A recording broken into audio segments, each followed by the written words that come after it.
Welcome it. It is early in the week for you, which means it's an early look for us as we continue to get to the big chunk events in golf. But until then, a couple of nice money makers here. We go from Sanderson now to Summerlin, if you will. Ben Rasa, Eytan, Shander, Chris is producing. It's another edition of Putting for Dough here on the OddsShopper channel.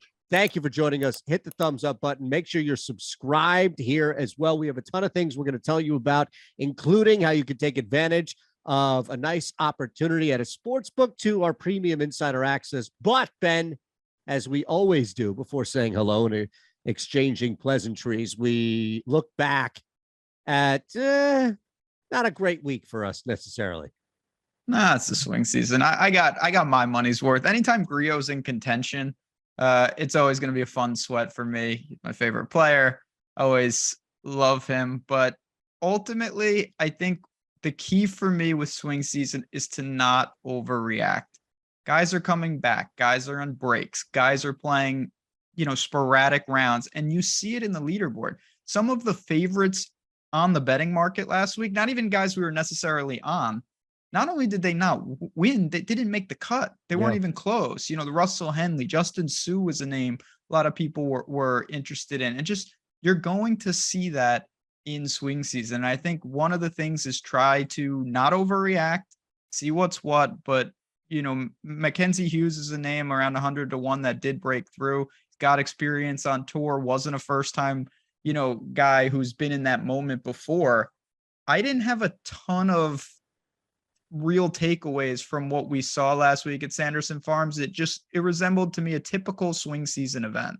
Yeah, I think that's exactly what you're going to get with a little bit of a variable here with a guy like Patrick Cantlay, Max Homa, right? Like you're going to get something very similar to that. The only difference is just whatever that powerful ingredient is that may change the taste of a cuisine, but doesn't change the taste. Like, I don't know, you put probably ketchup on your cheesesteaks, right? You eating 3 cheesesteaks a day. You don't put mustard on your cheesesteak, right? More of a hot sauce.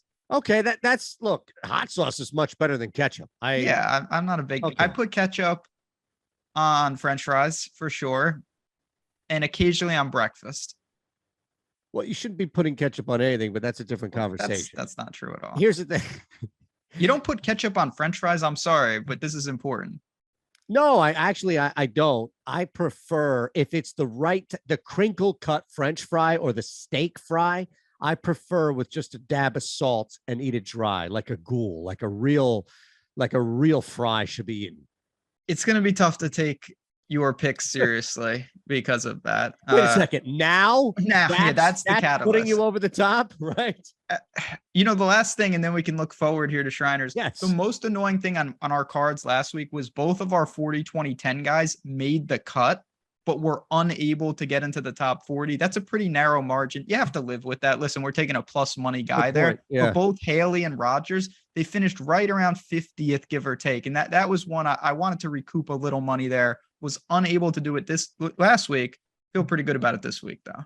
He's going to make an appearance, I believe, on this show, but Taylor Montgomery does finish top 20. So that was one that we were able to walk away with. Right. Smaller odds, what have you. It's a bet. It hits. We'll take it. But yeah, to have that small window, I mean, what would be the odds of that, right? 2 guys plus money, top 40 to make the cut, yet not finish either one of them there. So we'll change that around this week by all means. So let's jump into it, right? And look at the beginning here of where we are at Summerlin for the Shriners. Now they changed this. It's no longer the Shriners Hospital, right? It's just the Shriners Children's Open. I believe so. The name, right. It's the Shriner. TPC Summerlin is the important part of the venue. Of course, we've seen this course a million times on tour. We're familiar with it. The Shriners is a cool event. It's pretty easy too. It's very easy. Scoring is there. I like this event though. I've always liked it. I like obviously Shriners and whatnot, but the course stays the same. It demands what it demands. You mentioned that it's pretty easy. You look at where people excel. It's pretty natural of what you need to do.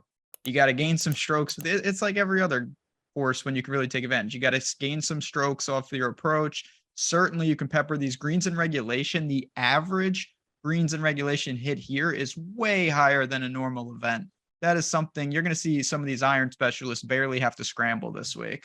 Which is huge, right? Because that's such a mitigating factor on tour, how you hit your irons, especially from 180 plus out, right? Like 200 out. And you're not going to have to worry about that really at all. I was going to say not at all, but really to that extent, as far as how much it compares to other events. So I definitely think that's a huge factor, where normally it's a really good indicator to kind of handicap guys. In this case, it's like, well, yeah, the field does become a little more wide open. There is a sense of familiarity, right? Either winning on tour or at least coming here and playing well. So there's a sense of that. Mentioned Cantlay at the top. Neither one of us are going there because the odds are absurd, but he loves this track as well. And he's no disrespect to Sam Burns, who's a damn good player and a proven winner on tour, but I look at Patrick Cantlay as kind of a next level in terms of, where the odds were last week for Burns at a place that he loved. Patrick Cantlay at Shriners, serious business. And when he tees it up here, he is going to be considered the heavy favorite, as he is here relative to what we've seen, a winner, a pair of runner-ups. I mean, the guy absolutely dismantles it and his game fits it. You mentioned Max Homa, Sanjay. Last year's winner. It drops off pretty quickly, though. You got 3 President's Cup players there. You got Tom Kim, who also is in the President's Cup for the international team, but not a guy that's got a ton of experience. Taylor Montgomery is lurking. I mean, the top of the board, it gets very, very drastically different very quickly. Yeah, and even there, I mean, look, you've got, not to say that these are guys that we're going to pick to win if they're top or even mid-range, depending on where you have them, but you do have some names that have popped up a bunch of times over last year or even early on, depending on the event. Cam Davis, Adam Hadwin, like there are names that are just below what you mentioned that make this interesting when you start to look at the value presented. So let's do that, right, in the sense of where we are with our top tier. But let's remind everybody, because Chris is on BetMGM, you can see it above us too.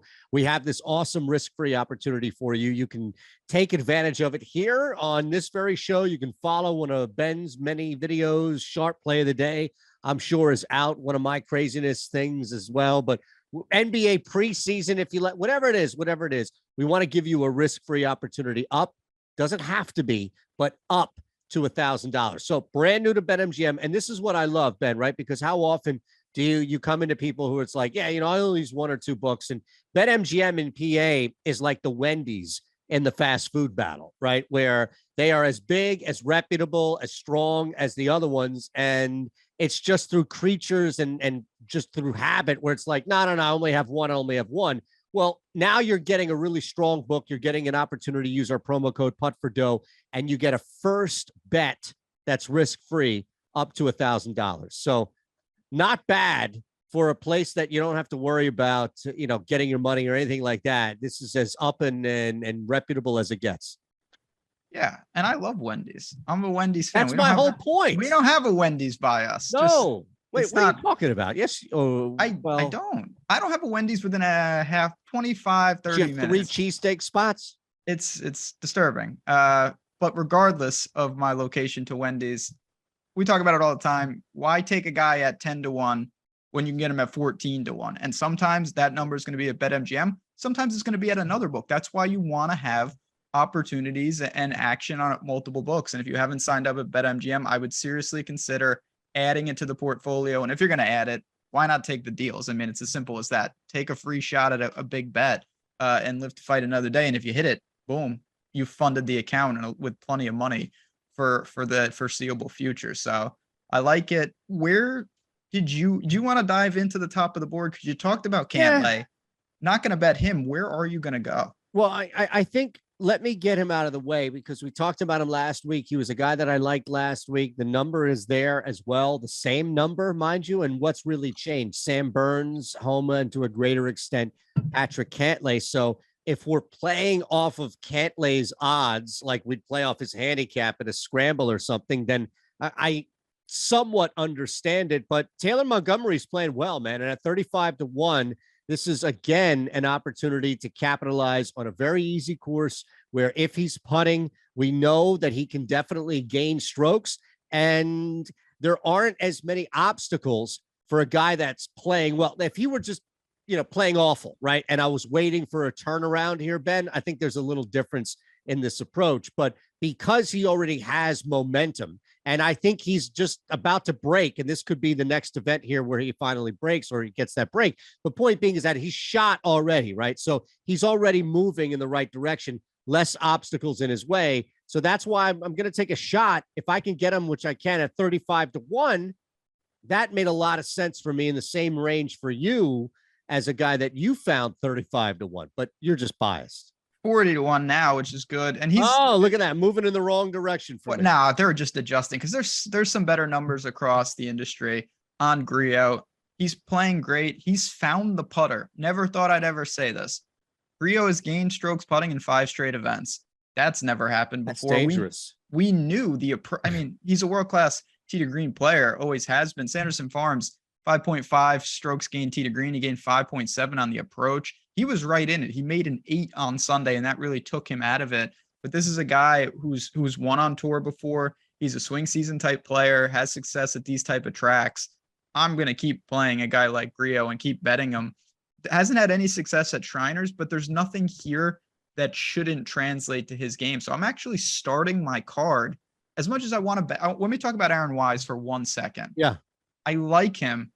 I just don't know. 22. He's almost I'm a huge Aaron Wise guy, but he's like next to Homa in the same price. It's hard to justify clicking that at 22-1. We've seen him play that well, but we haven't seen him finish that well, right? Like we've seen 54 holes, depending on how those 54 holes play out, where I think you could make an argument that he's as good as those odds are. But I'm with you where we haven't seen finished final results that I think would say, yeah, absolutely. I mean, look, that's ridiculous. I'm sorry. 22-1 for a guy that has won for us money last year. It just seems like it's a lot. All right. Yeah. I love Aaron Wise. I think you've lost a lot of value at that number. So let's move to the mid-range, because not only do you have a couple of guys, but I also want to bounce somebody who has caught a ridiculous amount of steam off you. And if anybody's looking at, there's a pretty good number on a guy, well, you've lost a ton of value. But let's start with you first.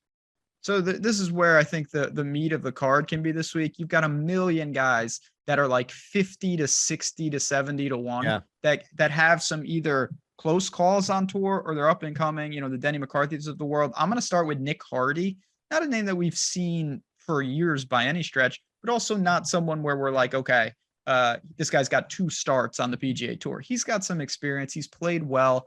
5th at Sanderson Farms, 8.5 strokes gained tee to green. If he could have putted last week, he easily could have won last week. And this is a guy that's got a handful of top 10s now on tour, plenty of experience, of course, on the Korn Ferry, but I think he's a dark horse to win during swing season. And at 50-1 in a field like this, I can get behind Nick Hardy quite a bit. He had that experience. Remember, we talked about him. He had a couple of top 10 back-to-backs, one in the U.S. Open right last year, where there is that experience. Yeah. And this was a name that I believe I got at least one eyebrow from you when I mentioned him at the time, Nick Hardy. But no, the experience from him in this event, you mentioned the talent is there. Absolutely. I love that. At 50-1, you can jump in with Hardy. Who else do you have? So this is where you can try to, there's a million guys that you mentioned taking steam, up and comers. They're going to win.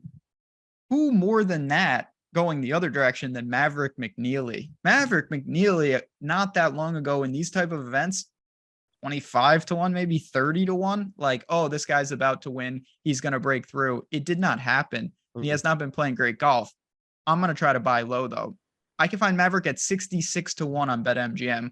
I just simply believe that he's the type of guy, if you blindly bet him, he's eventually going to win. That would be over 2 years worth of starts. Do I think Maverick's going to win the next 2 years? Yeah, I do, to be honest. So I don't think the form is great, but Maverick can flip the switch. Elite putter has bad experience here, but he does have experience nonetheless, seen the course. I just think the number at 66-1 in a field like this is too good to not at least put on the card.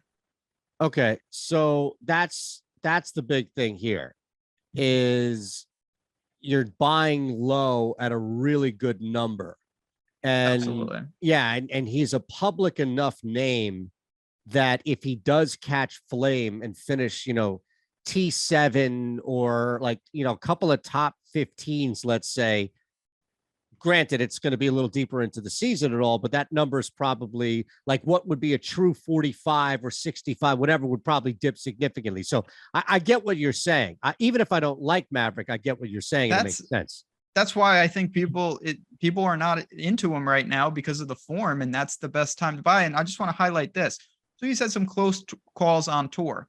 Second at the AT&T Pro-Am. The start before that, miscut.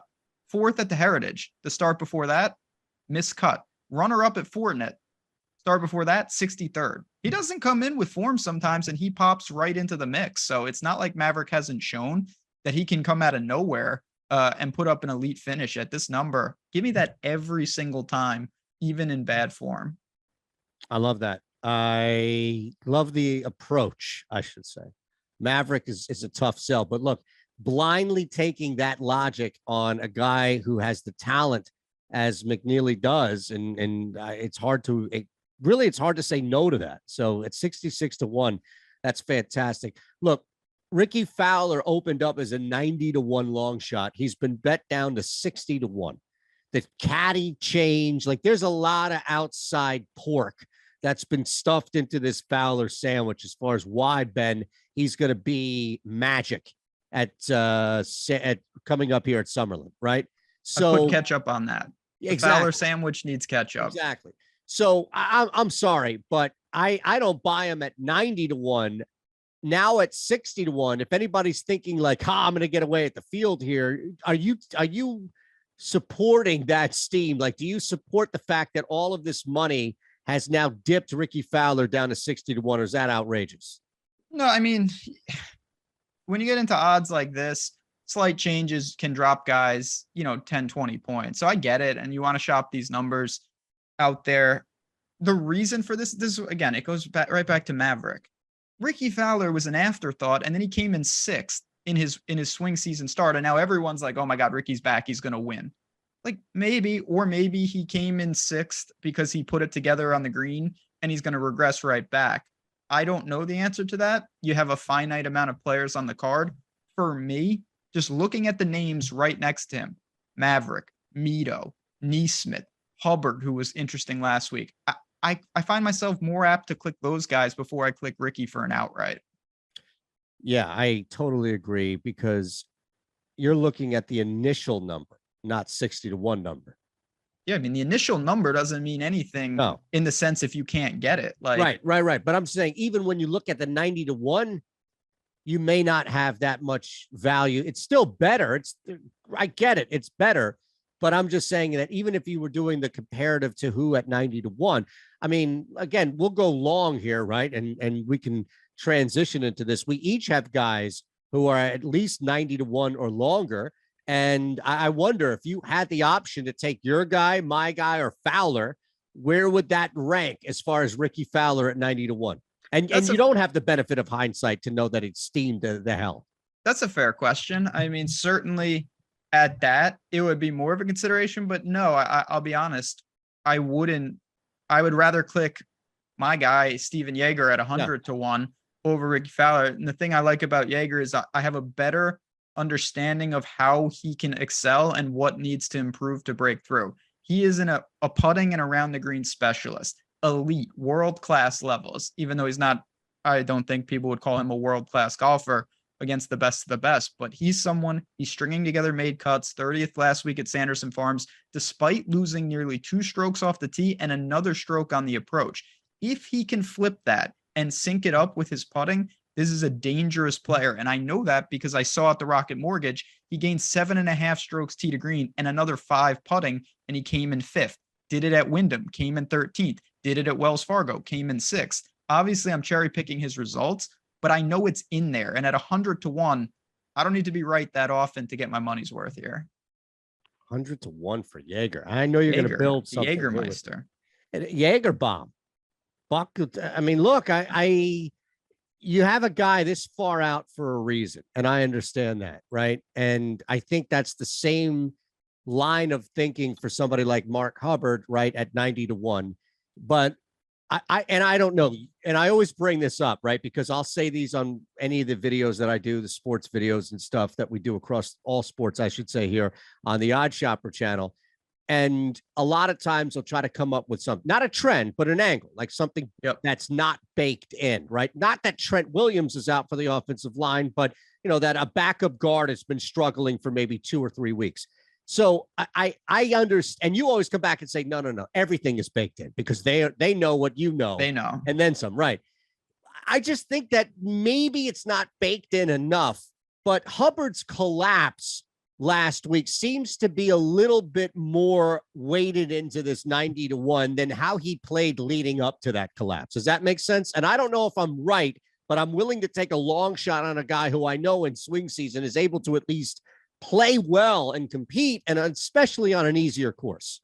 I like Mark Hubbard this week. I'd rather play him than Ricky. So I'm with you. I think it's a double-edged sword. The collapse certainly kept his number at a more advantageous position, but at the same time, he came in 5th. People look at that. People see it. I've seen Mark Hubbard's name already, and it's only Monday afternoon out in the industry. So you're not going to be alone, but this is betting. This is not DFS ownership. Unless if you're securing your number, you don't care what other people are doing here. And I look at him, the important thing, 7.2 strokes gained on the approach. He's gained strokes on the approach in 8 of his last 9 events. This guy knows what he's doing. He's got plenty of experience on tour, 1 million close calls, and he's played at Shriner 6 straight years, or I should say 6 appearances, not all consecutively, but he doesn't have a ton of success. I'm okay with that. Again, I'm not too worried about that. He's seen Summerlin. You're talking, 75 to 100 to 1 range for him. I'm okay with that as a long shot. All right, let's do it, man. 40, 20, 10. We couldn't do this with match play. No, we brought it back last week, and it was some. Should have saved it. Yeah, I know. It was some rust. At us. All right, let's go, man. Take it away. You're going with a guy who missed a cut, by the way. Oh, I know. I actually had some good DFS teams. And Benny on, unfortunately, let me on, but that's okay. He missed the cut last week, and his irons actually have been letting him down, and that is a concern, but he's going to bounce back. He's too good a player to find plus 160. This isn't even like, oh, this is a coin flip. 1.6 to 1. That is a buy for me on a guy who he got back to tour after, some struggles on the Corn Ferry. He was 4th at Fortinet, missed the cut at the Sanderson Farms, but again, a world-class around the green player. He's going to gain off the tee, and his irons traditionally are much stronger than this. I think he gets right back to it. I don't think we see a long miscut streak from him. Experience at Shriners.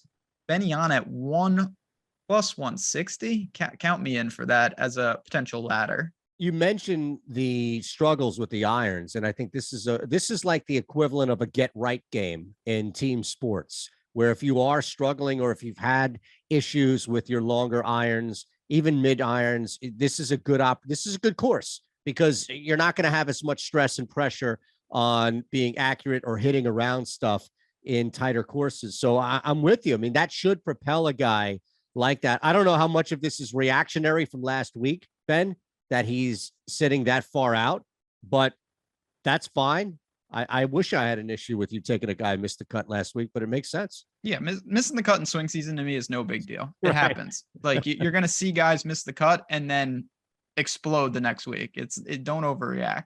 All right, I'm going to go with familiarity, and I'm going to go with a guy here who knows the Shriners Children's Open, who knows TPC Summerlin, and who has had success here to a playoff level 3 times over, and that's Martin Laird.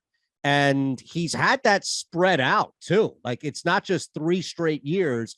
One was almost a decade or 2, almost a decade or a little more than a decade, apart. So Laird through time has still been able to come back and compete here. A lot of that has to do with how easy, as we mentioned, this course is. But I think when you're looking for a smaller angle, when you're looking for something that can help separate you with a guy who is that far out like Laird is at plus 160 for a top 40, and you're looking at other guys there. Knowing nooks and crannies on the third hole, fifth hole, 10th hole, like having the ability to play that shot because you've played it multiple times over successfully, I think it's going to help him. So that's where I would go at plus 160 as well for my 40-20-10. Okay. He actually plays this event every year, literally every year. Martin Laird, winner here, loves this course. I know at one point he lives in Vegas. He's a Vegas resident. So it's kind of a home game for him amongst many players. There's a ton of guys who live in the Vegas area that I'm sure play this course all the time. It's hard to argue. Now he's in a weird little zone right now. He's an iron specialist that can't putt. He missed the cut last week, but he gained strokes putting, which is shocking. He's only gained strokes putting in 2 events over the last 11. So if he can bring his irons back, Party Marty is going to be fine. It's just, can he balance out the bad recent form with familiarity? That's the big question. Absolutely. And it's a risk at plus 160. That's why you don't have to be right that much to get profit on something like that. I love it, man. We build ladders, 40-20-10. A lot of this is being done early in the week. So things happen. Shit happens. In life, in sports, it's the same thing. Guys pull out, odds shift, and we're not going to redo this video. We're not going to redo this video Wednesday at 11:30 at night just to give you an updated take on how we see the Shriners. What we're going to do is have conversations in our premium insider access. And I say conversations because Ben has his channel. I have a channel. More importantly, you got guys like Lofty, Lindquist, Ehrenberg, Matt Gajeski. So, I mean, think about Thursday. You can bother Ben 2 times over for college football, the weekend that will be, and the PGA. But the point being is that things shift and change all the time. Live plays, hit a couple over the weekend there, just bang them out. We can't do these on the video. So click below, take advantage of our premium insider access and see how worth it is right away, man. It's awesome. Yeah. We don't have tee times. There's a lot going on that I'd like to see. That's true. The most important thing that's on the screen there, if you're a little skeptical, you say, maybe I'd like to try that. The first week is 100%. It's free. You don't pay anything. So just come in and say hello and hang out for the week and see what's going on. When you hop in there, tag me and Eytan. Let us know you've arrived. We got a lot of new people joining, and we want to know your loyal listeners of Putting for Dough, and then make yourself at home. And I hope you guys stick around. But if nothing else, take advantage of the first week. Why not? It's completely free. You meet some people, you get some picks, do what you want with them. But I have a feeling you guys will enjoy it. Love it. All right, let's lock it up. Final card. You ready? I'm ready. I remember Lock It Up. Those were the days, simpler times. I know. So I'm going to keep it again. This has been my strategy all of swing season. I'm going to try to beat these favorites. Not going to go to Cantlay. I'm going to pepper the card with like the Griot, the Hardys. Even if I can get a better number on Aaron Wise, maybe live or something, I like the spot for him. I'm just not taking him at 22. And then someone like Steven Yeager, Benny On, maybe in that 40 top 20 range with a more expansive card. But I think the goal here, can you survive Homa and Cantlay? If you do, the board is ripe with value. A lot of big time names at appealing prices. And that's exactly what I'm going to tail, that mentality. So Montgomery to win, top 20, Hubbard, top 40, top 20, and then that Martin Laird ladder as well. So we're off to a good start, I think, this week, building here. Like these tickets. I like our Only card. Takes one. I mean, you hit Mackenzie Hughes last week, 100-1. Your whole season is made. Like, you don't have to be right that often in outrights for PGA. You stay the course. You try to balance it with top 40s and top 20s to give you extra shots at outrights. And that's what we're going to do here. Certainly, last thing for me, we got a lot of sharp people watching this video. Who did we not mention that's on your card? Hit us in the comments. I will be reading them. I want to know, where are you guys going? You going to Denny McPutts? There's a million guys we didn't talk about. Are there guys that we should add to the card? Because me and Eytan want those winners as well from you guys, just like I know you want them from us. Awesome stuff. Appreciate Chris producing as always. We're here each and every Monday, Putting for Dough. So make sure you click below, take advantage of what's happening at BetMGM, a premium insider access for Ben Rasa, Eytan Shander. Cash these tickets.